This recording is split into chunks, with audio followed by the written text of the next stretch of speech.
Managers can do a variety of things to enhance employee motivation and performance, including designing jobs, promoting empowerment, considering alternative work arrangements, and setting goals. Let's take a look at performance management. The core of performance management is the actual measurement of the performance of an individual or a group. Performance appraisal is the process by which someone evaluates an employee's work behaviors. Performance management comprises the processes and activities involved in performance appraisals. Performance appraisal may serve many purposes. Let's take a look. The ability to provide valuable feedback is one critical purpose. Feedback, in turn, tells the employees where he or she stands in the eyes of the organization. Providing job performance feedback is the primary use of performance information. Appraisal results, of course, are also used to decide and justify reward allocations. Performance evaluations may be used as a starting point for discussions of training, development, and improvement. Finally, the data produced by performance appraisal systems can be used to forecast future human resource needs, to plan for succession management, and to guide other human resource activities such as recruiting, training, and development programs. Employee appraisals are common in every type of organization, but how they are performed may vary. Many issues must be considered in determining how to conduct an employee performance appraisal. Three of the most important issues are who does the appraisals, how often they're done, and how performance is measured. In most appraisal systems, the employee's primary evaluator is their supervisor. This stems from the obvious fact that the supervisor is presumably in the best position to be aware of the employee's day-to-day performance. Further, it's the supervisor who has traditionally provided performance feedback to employees and determined performance-based rewards and sanctions. Problems often arise, however, if the supervisor has incomplete or distorted information about the employee's performance. Similar problems may rise when the supervisor has limited understanding of the technical knowledge involved in the employee's job.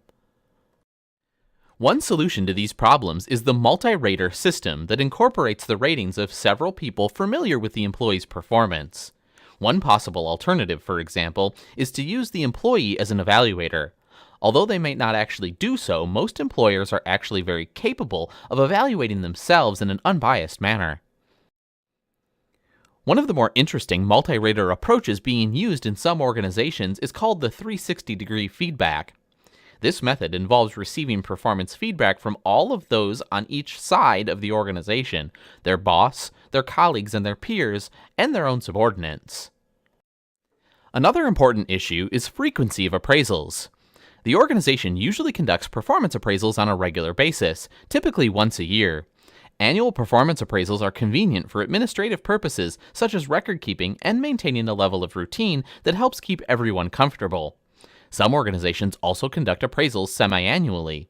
Several systems for monitoring employee performance on an as-needed basis have been proposed as an alternative to the traditional annual system. The foundation of good performance management is correctly identifying what should be measured and the selections of the best methods for measuring it. Accurately defining job performance is critical. Measuring the wrong things well is not good for performance management. Once the critical performance dimensions are known, the best ways of assessing them can be identified. Some of the most popular methods for evaluating individual performance are graphic rating scales, checklists, essays or diaries, behaviorally anchored rating scales, and forced choice systems. These systems are easy to use and familiar to most managers. However, two major problems are common to all individual methods: a tendency to rate most individuals at or above the same level, and the inability to discriminate among variable levels of performance. Comparative methods, on the other hand, evaluate two or more employees by comparing them with each other on various performance dimensions. The most popular comparative methods are ranking, forced distribution, paired comparisons, and the use of multiple raters in making comparisons.